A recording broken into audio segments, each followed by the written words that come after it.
Dear viewers, আসসালামু আলাইকুম।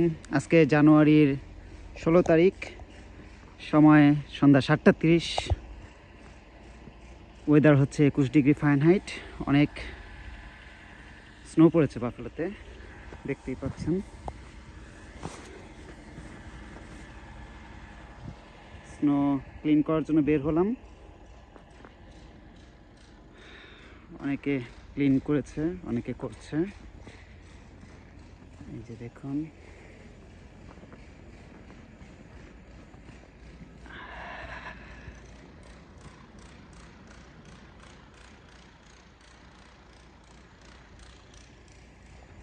বাফেলোতে এটি নতুন কিছু নয়।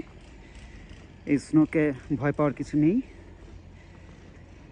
এটি প্রকৃতির খুবই সুন্দর একটি বিষয়, তবে এর মধ্যে সাবধানে থাকতে হবে। অতিরিক্ত স্নোর মধ্যে গাড়ি না চালানো এবং বাসা থেকে বের হলে স্নো বুট এবং বেশিক্ষণ বাইরে না থাকাই ভালো, যেহেতু অনেক ঠান্ডা। ভিউয়ার্স, আমি মোটামুটি আমার গাড়ি এবং বাড়ির সামনে একটু ক্লিন করে ফেলেছি, দেখতেই পাচ্ছেন। এটি ক্লিন করা খুবই জরুরি, কারণ আজকে যদি ক্লিন করা না হয় স্নো পড়ার সাথে সাথেই, তাহলে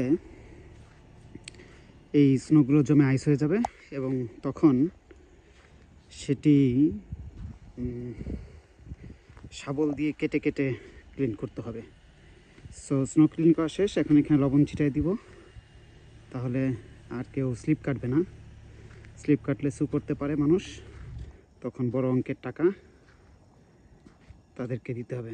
গাড়ির সামনের এবং পিছনের কাজ ক্লিন করলেই চলে। অনেকে গাড়ির জানালায় গরম পানি ঢালে, এটা কখনোই করবেন না। গরম পানি ঢাললে কাজ সাথে সাথে ভেঙে যেতে পারে। আপনারা যেটি করবেন, গাড়ির ফ্রন্ট এবং ব্যাকের গ্লাসের হিট দিয়ে রাখবেন, কিছুক্ষণের মধ্যেই জানালাগুলো ক্লিন হয়ে যাবে। দেখুন, এই হচ্ছে আমেরিকার কাজের ধরন। ডেলিভারি বয় ডেলিভারি দিচ্ছে এই স্নোর মধ্যে, দেখতেই পাচ্ছেন। Delivery man.